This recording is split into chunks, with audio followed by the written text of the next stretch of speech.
जोहार नमस्कार।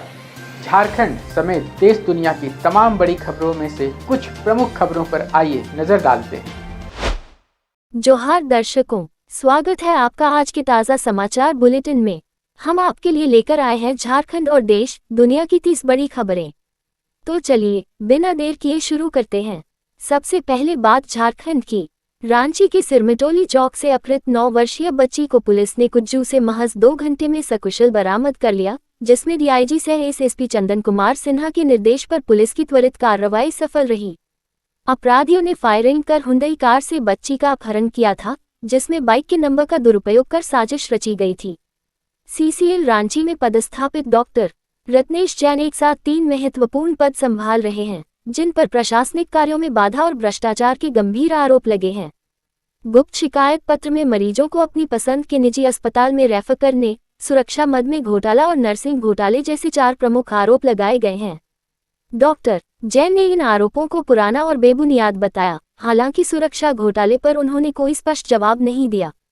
इससे पूर्व में भी अनुबंध पर बहाल चिकित्सा कर्मी और नर्सों के वेतन भुगतान में रत्नेश जैन की लापरवाही और मीडिया कर्मियों से बदतमीजी की खबर इसी चैनल पर हमने दिखाई है। झारखंड में भ्रष्टाचार पर अंकुश के लिए रोज कार्रवाई करने पर भी सरकारी कर्मियों की बेशर्मी देखिए। लातेहार के मनिका प्रखंड में पदस्थापित रोजगार सेवक चंदन कुमार राम को एसीबी ने 5,000 रुपये रिश्वत लेते हुए रंगे हाथ गिरफ्तार किया। मुख्यमंत्री पशुधन विकास योजना के लाभुक अर्जुन उरांव से डिमांड पास कराने के एवज में रिश्वत मांगने पर की गई इस कार्रवाई से भ्रष्टाचार के खिलाफ प्रशासन की सख्ती दिखी। रांची पुलिस को अपराध नियंत्रण और गश्ती के लिए 100 हाई स्पीड पल्सर बाइक मिली हैं, जिनमें से 80 बाइक पुलिस लाइन पहुंच चुकी हैं। ये बाइक टाइगर जवानों, ट्रैफिक पुलिस और थानों के जवानों द्वारा सक्रिय गलियों, हाई कोर्ट सुरक्षा और अपराधियों की पकड़ में उपयोग की जाएंगी। झारखंड सरकार ने राज्य प्रशासनिक सेवा के 51 अधिकारियों, जिनमें बीडीओ, सीओ और डीटीओ शामिल हैं, का तबादला करते हुए उन्हें विभिन्न विभागों में नई जिम्मेदारियां सौंपी हैं। इनमें 9 को परिवहन, 12 को ग्रामीण विकास, 14 को राजस्व, 8 को खाद्य आपूर्ति और 8 अधिकारियों को कार्मिक विभाग में पदस्थापित किया गया है। टेंडर घोटाले से जुड़े मनी लॉन्ड्रिंग मामले में पूर्व मंत्री आलमगीर आलम समेत 3 लोगों के खिलाफ प्रवर्तन निदेशालय को 120 दिन बाद भी राज्य सरकार से अभियोजन स्वीकृति नहीं मिली है। एड ने कोर्ट में याचिका दाखिल कर सरकार की चुप्पी को मानी हुई स्वीकृति मानते हुए कार्रवाई की अनुमति मांगी है। यूपीएससी सीएपीएफ परीक्षा की तैयारियों को लेकर दक्षिणी छोटानागपुर प्रमंडल के आयुक्त अंजनी कुमार मिश्र ने अधिकारियों के साथ समीक्षा बैठक की, जिसमें सुरक्षा, विधि व्यवस्था और परीक्षा संचालन की विस्तृत रूपरेखा तय की गई। आयुक्त ने निर्देश दिया कि 2-3 अगस्त को परीक्षा केंद्रों पर कोई अन्य कार्यक्रम न हो और सभी अधिकारी यूपीएससी की गाइडलाइन के अनुसार कर्तव्य निभाएं। रांची के कदरू स्थित एजी कोऑपरेटिव हाउसिंग सोसाइटी में जमीन आवंटन में बड़े घोटाले का खुलासा हुआ है, जिसमें फर्जी दस्तावेजों और नियमों के उल्लंघन से कई प्लॉटों का अवैध हस्तांतरण किया गया। सीआईडी ने अध्यक्ष कपिल देवगिरी समेत कई लोगों के खिलाफ दर्ज कर जांच शुरू कर दी है और कड़ी कार्रवाई की संभावना है। झारखंड में जन्म प्रमाण पत्र फर्जीवाड़े का खुलासा हुआ है, जहां नगर निगम की छापेमारी में एक दुकान से कई फर्जी सर्टिफिकेट बरामद कर उसे सील कर दिया गया। प्रशासन ने इस रैकेट की जांच शुरू कर दी है और फर्जी दस्तावेज बनवाने वालों पर भी कड़ी कार्रवाई की चेतावनी दी है। गढ़वा के उपायुक्त दिनेश कुमार यादव ने 29 जुलाई 2025 को वीडियो कॉन्फ्रेंसिंग के माध्यम से सभी सीएससी संचालकों के साथ समीक्षा बैठक कर नागरिकों को पारदर्शी, सुलभ और गुणवत्तापूर्ण डिजिटल सेवाएं सुनिश्चित करने के निर्देश दिए। बैठक में प्रज्ञा केंद्रों पर सेवा सूची, शुल्क चार्ट, संचालन समय, शिकायत निवारण व्यवस्था और पंचायत स्तर पर जन्म मृत्यु प्रमाण पत्र जारी करने जैसी अहम योजनाओं को लागू करने के निर्देश दिए गए। झारखंड में पहली बार राज्य आवास बोर्ड आम लोगों को रिहायशी प्लॉट देने जा रहा है, जिसकी शुरुआत पुरानी विधानसभा के पीछे 5.50 एकड़ भूमि पर आधुनिक सुविधाओं से युक्त कॉलोनी से होगी। प्लॉटों का आवंटन लॉटरी सिस्टम से होगा और राज्य भर में अन्य स्थानों पर भी आवासीय योजनाएं शुरू की जाएंगी। रांची के सदर अस्पताल में एक 14 वर्षीय नाबालिग ने बच्चे को जन्म दिया, जिसने बताया कि गांव के एक युवक ने स्कूल से लौटते समय उसके साथ दुष्कर्म किया और धमकी दी। लोकलाज के डर से परिवार ने पहले शिकायत नहीं की, लेकिन अब स्वयंसेवी संगठन आरोपी के खिलाफ सख्त कार्रवाई की मांग कर रहे हैं। गिरिडीह रांची मार्ग पर योगीटान के पास भारी बारिश के कारण सड़क धंसने से नेशनल हाईवे पर करीब 12 फीट गहरा गड्ढा बन गया, जिससे यातायात प्रभावित हुआ। प्रशासन ने मौके पर पहुंचकर सुरक्षा व्यवस्था कड़ी कर दी है, ट्रैफिक डाइवर्ट कर दिया गया है और मरम्मत कार्य जारी है।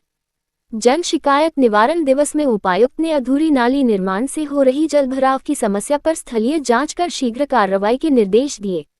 राशन, आवास, पेंशन, स्वास्थ्य, रोजगार आदि से जुड़ी शिकायतों को गंभीरता से लेते हुए अधिकारियों को समयबद्ध और पारदर्शी समाधान सुनिश्चित करने को कहा गया। जामताड़ा और देवघर को जोड़ने वाला दक्षिण बहाल पुल तेज बारिश के कारण ध्वस्त हो गया, जिससे 150 से अधिक गांवों का जिला मुख्यालय से संपर्क टूट गया है। पुल धंसने से आम जनजीवन, विशेषकर छात्रों, मजदूरों और मरीजों पर गंभीर प्रभाव पड़ा है, जबकि प्रशासन ने सुरक्षा के लिए इलाके की घेराबंदी कर दी है। बोकारो के कारीपानी गांव निवासी प्रवासी मजदूर गणेश करमाली का शव नाइजर से 13 दिन बाद घर पहुंचा, जिससे पूरे गांव में शोक की लहर दौड़ गई और परिजनों का रो रो कर बुरा हाल हो गया। नाइजर में अज्ञात अपराधियों द्वारा उनकी हत्या की यह घटना प्रवासी भारतीय मजदूरों की सुरक्षा को लेकर गंभीर सवाल खड़े करती है। कांग्रेस नेता राकेश सिन्हा ने भाजपा पर तीखा हमला करते हुए बरनौल भेजकर तंज कसा और कहा कि विपक्ष जलन छोड़कर राज्य के विकास में सकारात्मक भूमिका निभाए। उन्होंने भाजपा पर आदिवासी विरोधी नीतियों और राज्य की समस्याओं पर चुप्पी साधने का भी आरोप लगाया। गिरिडीह के पचम्बा थाना क्षेत्र के तेलोडीह पंचायत सचिवालय में हुई चोरी का पुलिस ने 48 घंटे के भीतर खुलासा कर आरोपी असगर अंसारी को गिरफ्तार कर लिया। उसकी निशानदेही पर चोरी गया सारा सामान बरामद कर लिया गया है और पुलिस उसके आपराधिक इतिहास की भी जांच कर रही है। इसी गिरिडीह पुलिस को सरिया थाना में प्राथमिकी दर्ज कराने के लिए 3 सप्ताह से प्रयासरत गरीब मां नहीं दिखती, जिसकी अब तक प्राथमिकी दर्ज नहीं हुई है। स्वतंत्रता दिवस समारोह की तैयारियों को लेकर रांची के मोरहाबादी मैदान में आयोजित बैठक में डीसी मंजूनाथ भजंत्री ने सभी विभागों को समन्वय के साथ समय पर कार्य पूरा करने का निर्देश दिया। समारोह की सफलता के लिए वाटरप्रूफ पंडाल, बैरिकेडिंग, बिजली, पानी, सफाई, चिकित्सा और सुरक्षा व्यवस्था को सुदृढ़ करने के निर्देश दिए गए। धनबाद में ग्रामीण विकास मंत्री दीपिका पांडेय सिंह ने कहा कि मुख्यमंत्री की प्राथमिकता हर गांव को आत्मनिर्भर बनाना है और इसी लक्ष्य के तहत योजनाओं को समय पर पूरा किया जा रहा है। मंत्री ने जिले की लंबित परियोजनाओं की समीक्षा के लिए जल्द उच्च स्तरीय बैठक आयोजित करने की जानकारी दी। भाजपा प्रदेश अध्यक्ष बाबूलाल मरांडी ने मुख्यमंत्री हेमंत सोरेन पर निशाना साधते हुए कहा कि सीआईडी विभाग का दुरुपयोग जबरन वसूली और निजी हित साधने के लिए किया जा रहा है। उन्होंने मुख्यमंत्री से विभाग की गतिविधियों पर नजर रखने और इसकी साख बचाने की सलाह दी। झारखंड विधानसभा का आगामी सत्र 6 अगस्त से शुरू होगा, जिसके लिए प्रशासनिक तैयारियां पूरी कर ली गई है और 29 बिंदुओं पर सुझावों की समीक्षा की गई है। ये सत्र 5 दिवसीय होगा, जिसमें बिजली, सुरक्षा जैसे अहम मुद्दों पर चर्चा के साथ मंत्रियों और अधिकारियों को जवाबदेही सुनिश्चित करने के निर्देश दिए गए हैं। मुख्यमंत्री हेमंत सोरेन दिल्ली से रांची लौट रहे हैं और उनके आगमन के साथ ही मानसून सत्र को लेकर राजनीतिक गतिविधियां तेज हो गई हैं। 31 जुलाई को वे सत्ताधारी विधायकों के साथ रणनीति बैठक करेंगे और सर्वदलीय बैठक व राष्ट्रपति के स्वागत कार्यक्रम में भी शामिल होंगे।